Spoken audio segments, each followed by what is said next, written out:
With the empirical rule, you can estimate probabilities in seconds just by knowing where a value falls on the normal curve. The normal distribution is symmetric and predictable. Its shape let us carve out exact percentage regions. No formulas, no tables required. Recall the empirical rule. For any normal distribution, the empirical rule tells us exactly how much data falls within each standard deviation of the mean. About 68% of values will fall within one standard deviation of the mean. About 95% of values will fall within two standard deviations of the mean. And about all or 99.7% of values will fall within three standard deviations of the mean. The key is to break down the curve into pieces. Each segment has a known percentage. You will need to add or subtract them to find any probability, knowing that the mean is always the midpoint. Therefore, 50% of the data will be on each side of the mean. From the mean to plus or minus one standard deviation, you will have 34% of the data on each side. From 1 to 2 standard deviation, you will have 13.5% of each on each side. And from 2 to 3 standard deviation, you will have 2.35% on each side, which is the rare outer tail. For example, let's say that we have a normal distribution with a mean of 70 and standard deviation of 5. We want to find a probability that a value is above 75. So if we look at our curve here, right in the middle we have our mean of 70, and one standard deviation above the mean is the value of 75, because 70 plus 5 is 75. So we want to find the area to the right of 75, in other words, the probability that a value is above 75.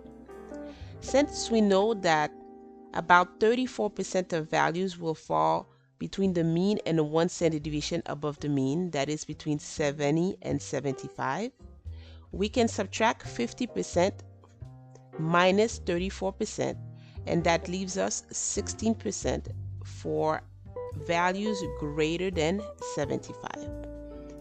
So in this case, about 16% of values will be above 75. Now, if the mean is 200 and the standard deviation is 20, we want to find a probability that a value is between 180 and 240.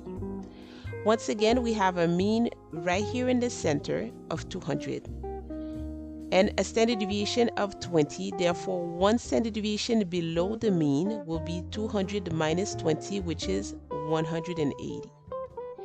One standard deviation above the mean will be 200 plus 20, which is 220.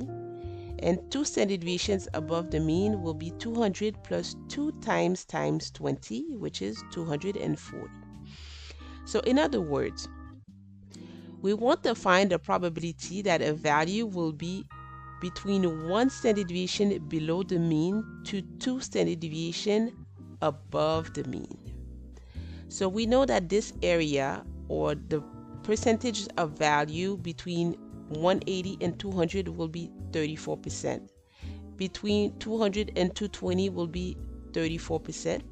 And between 220 and 240 will be about 13.5%. So if we add all the percentages, that will be approximately 81.5% of values will fall between 180 and 240.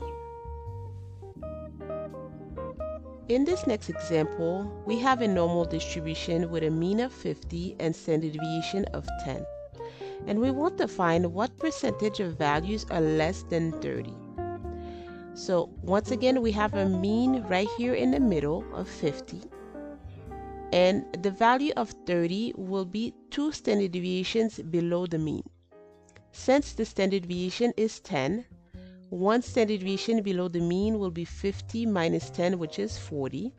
And if we go down one more standard deviation minus another 10, that will be 30. In other words, What percentage of values are less than 2 standard deviations below the mean? We know that the area to the left of 30 will be 2.35% approximately. Therefore, about 2.35% of values are below 30. That's considered unusual. So here's the three-step method. Every empirical rule problem follows the same simple process.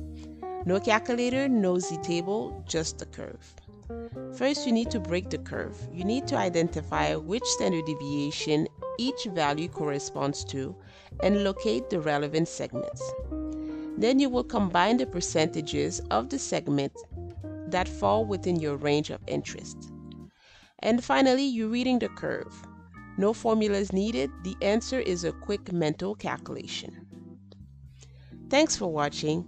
Please like and subscribe to keep learning with us. And don't forget, math success starts when you stay on the fast track.